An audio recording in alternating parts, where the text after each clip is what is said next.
It sounds like you recently had back surgery, but you're also going to have a baby, and you're wondering if that will complicate the type of anesthesia that you'll get during your C-section. And there are 3 different types of anesthesia used for C-sections. The first and most common one is an epidural. And an epidural is actually called an epidural because medication is placed in an actual physical epidural space in your back that's just right outside of the spinal column. Medication is injected into this space and it acts on your nerves and makes you numb from about the breast level down. And the amount of medication will depend on how numb you are. So epidurals can be given for labor and be dosed a little more lightly, or be given for C-sections and be dosed more heavily so that the patient doesn't experience pain and discomfort during the C-section. Epidurals take time to set up, usually about anywhere from 15 to 20 minutes, and sometimes we don't have that kind of time before we're going to do a C-section, or sometimes we're just looking for convenience of scheduling. Like, let's say there's a doctor who's covering 2 hospitals and we know that there's a patient who needs a C-section, or some anesthesiologists and OBs just prefer that a spinal block is done for C-sections. For all intents and purposes, a spinal block would feel to the patient just like an epidural while it's being placed. The patient is positioned the same, everything's pretty much the same except for where the medication goes and how fast it sets up.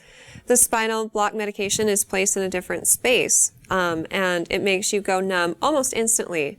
So, an epidural is 10 to 20 minutes, a spinal block may only take a couple of seconds, and then the surgery can start just shortly after it's placed. The third option for anesthesia during a C-section is general anesthesia. And we reserve this for emergent situations or situations when a patient can't have an epidural or a spinal block. Now, it sounds like this is your concern because you're wondering what can be done if I've had a recent back surgery. And I do recommend that you talk with your OB provider now about your previous surgery, and they can ask you more specific questions about it, talk to you more about what was done.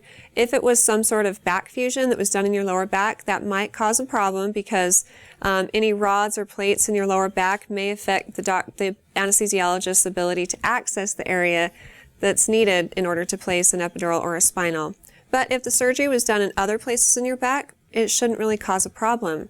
Again, talk with your doctor, and then when you come to have your baby, they'll probably also recommend that you have a conversation with the anesthesiologist. And again, just like your OB, they'll ask you more questions about the surgery that was performed, and it might be helpful to them if you have any images of the back surgery that was performed. They can look at it, and after their conversation with you, decide what type of anesthesia would be best. Good luck with everything, and if you have any other questions for me in the future, please feel free to ask them on our Facebook page at facebook.com/Intermountain Moms, and recommend us to your friends and family too.